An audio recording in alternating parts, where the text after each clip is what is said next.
Monkey. Oh my God, it's recording. Okay. Anyways, sorry about that, guys. Anyways, it's great to see you guys again. Welcome back to another epic video, and today I'm going to be talking about one of my newest favorite games of all time. And it's not a new game; it's actually a pretty old game, but I really like it, and it has reached the top list of my favorite games.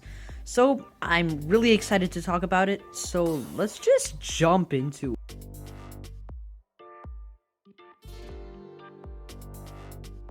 Alright, sorry about that little audio crack, it's just because my stupid editing software is, well, stupid. So yeah, anyways, so I don't really know when to start with this, because I actually haven't recorded a video with a long time, but might as well start with history and my personal history too.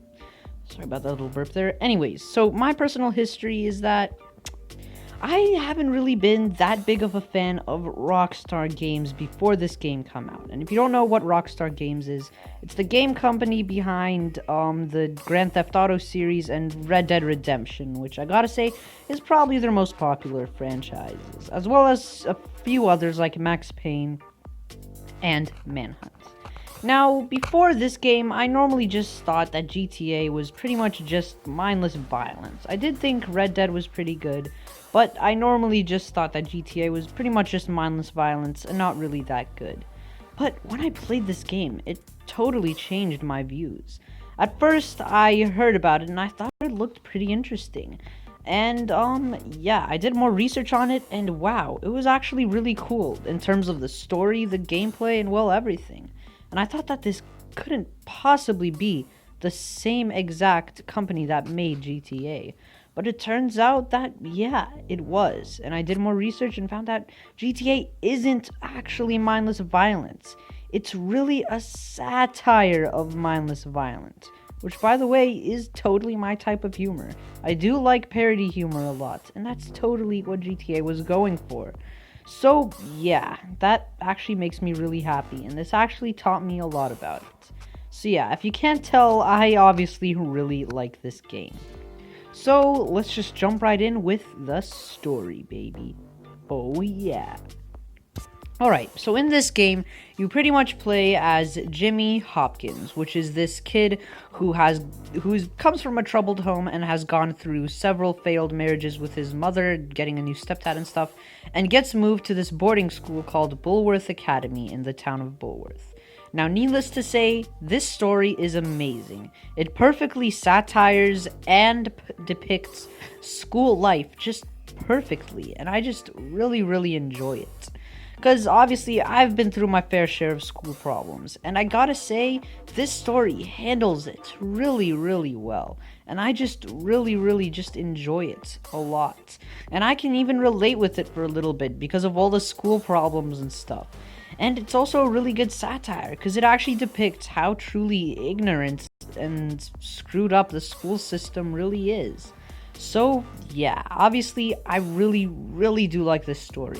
I'm not going to spoil too much of it, but yeah, I'll give you a little bit of the details. So in this game, there are basically these different factions, or cliques, I guess you can call them, which are the nerds, the jocks, the bullies, the greasers, and the preppies. Preppies are pretty much the rich kids in town, and yeah, I'm not going to go through every single one of them, but needless to say, these ones are pretty interesting. Now, this side with the cliques, I would have to say that this is more on the side of satiring school life, about how there's different friend groups and stuff. Because I'm not gonna lie, from my personal experiences, the cliques aren't as overdramatic as this. I mean, don't get me wrong, there is still friend groups that share the same common interests, but it's not as over the top as this to the point where they're actually enemies with the other friend groups. Because to be honest, most of us cross over to the other friend groups. And for me, I do have that one friend who's also a part of like another sort of clique type thing. So yeah, this leans more into the satire. But as for the characters themselves, they are actually really good depictions of real life characters. I mean, real life people that we obviously all know. Especially even with the teachers too. They all are pretty much like real teachers that we've all had. And yeah, I can totally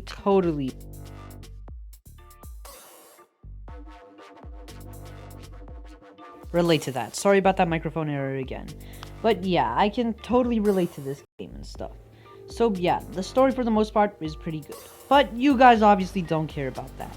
You care about gameplay. So how about we just jump into the gameplay, baby? Oh yeah.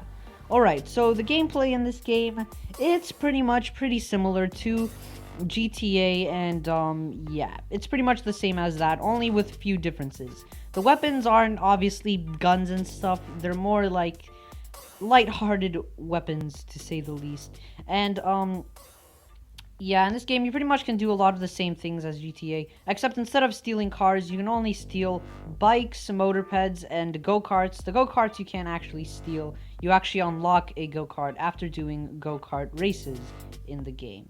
So, yeah, that's pretty cool. And also, later in the story, there is actually a different clique introduced that I forgot to mention, which is the townies / the dropouts, which is pretty much the dropped out kids. But anyways, back to the gameplay. For the most part, it's pretty simple and pretty self-explanatory. I have to admit, in the first chapter, the gameplay sort of feels sort of slow, because I did do research and watch Let's Plays before it, because I didn't think I would actually play it. I just wanted to see what the game was all about. And from the Let's Plays, it actually looked pretty epic. So when it came to chapter 1, I already knew a lot of the things from watching these Let's Plays, and yeah, it did sort of feel slow. But right as you get into chapter 2, everything falls into place, and it's just wonderful. Now, one complaint that I do have is that the gameplay is a little bit too easy, to say the least. Don't get me wrong, on your first playthrough, I have to say it won't be exactly a breeze.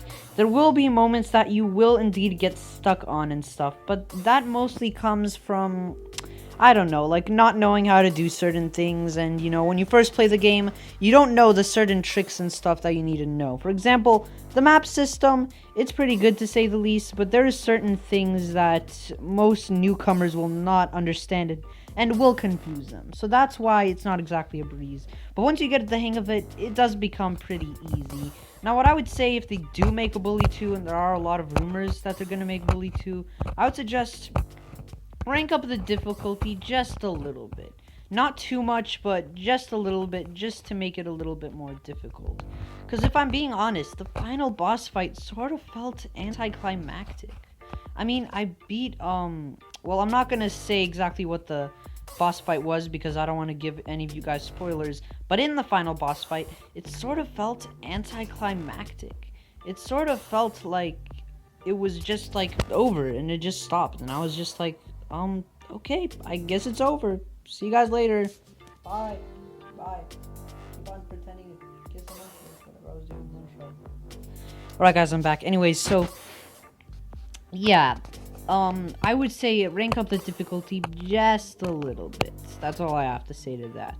But for the most part, the gameplay is pretty fun, and there is several things in gameplay mechanics that you can do, which you can even do once the game's over and you just pretty much have a free mode of the whole town of Bullworth and the rest of it. So yeah, the gameplay is fun. I mean, for the main missions, I would say that it's too easy, but it's fun. So I guess it wasn't too easy to the point where it was like, I don't know, just a full easy thing and I just beat it in like a couple of days. Because it was still fun despite the easiness of it. But yeah, it was still fun. And even though most of it was pretty easy, there was this one part that just gets me on my nerves. That thing is the Nerd Challenge. Oh boy, the Nerd Challenge. Okay, so basically in this game, you have challenges with the different cliques to get a saves point, like a safe house basically, where you can get weapons and stuff, and also save your game. And yeah, this is one of the challenges for that. And in this game, there are also arcade machines that are at each safe house. And this one involves an arcade machine. And oh boy, it seems self-explanatory. All you gotta do is just beat this fat nerd's high score. Oh my god, you would think this will be easy, but his high score is literally 1010. And oh boy, it took me a long, time to complete this. It took me so long. ever since the mission first came out, all the way in Chapter 3, and I didn't complete it until Chapter 6. That's how hard this fucking mission is. Before any of you angry parents say, "Oh, this game is so bad, it is teaching children how to fight and beat up other children and teachers." Well, that's actually not fully true, because I forgot to mention this in the story, so I might as well just mention it here. In GTA, you start out as a bad guy and you end as a bad guy. But this game, I gotta say, it shakes up the formula. You start off as a little bit of a bad kid, but then you end as a good kid. You can go to class in this game and actually do stuff. In this game, it isn't like GTA, where it kind of is teaching kids to do bad things, even though it's satirizing people who do those bad things and basically making fun of them for it. In this game, it teaches kids you gotta go to class, and it just basically teaches them that you have to be a good kid. Because in this game, Jimmy doesn't start out as... It does actually kind of start out, but it's not the same as the regular GTA protagonist storyline, which is another reason why I really like it. I would also like to take this time to clear up something. Okay, so in my Skyrim review, which if you haven't seen, go watch it. It was epic. But yeah, if you haven't seen it, I mentioned that I don't get why people like being bad guys in games. Now, I gotta say, right now, I disagree with that. And the reason why is just because I didn't word it well, okay? So what I meant to say was that I don't like it when storylines decide to make it be evil without a comedic edge, without needing it to be fun, without just being on the bad guy side for absolutely no reason. Okay? That's what I meant. Storylines like the Star Wars Battlefront 2 storyline and the storyline you can take in Skyrim. But what I meant to say is when you're bad for a comedic edge, and when like you're doing it for fun in a game where you're supposed to be good, but yeah, you're just basically doing it for fun. That's what I like. Not games that are intentionally bad for no reason, games that do it for fun. Like the GTA series, since that is meant to satire violent things, and it is pretty fun. And same with this game, Bully, because in this game you could actually bully kids, but it's just for comedy purposes only. That's the reason, at least, why I bullied people in this game. Just for comedy purposes. Not just because I legitimately wanted to be evil for no bloody reason. And yeah, I guess we could probably end the video here. Now, I know I didn't mention absolutely everything there is to this game, but if you want to play it, I would suggest you do play it, because it is very, very good. I guess that's it. I'll see you guys in my next video. Goodbye.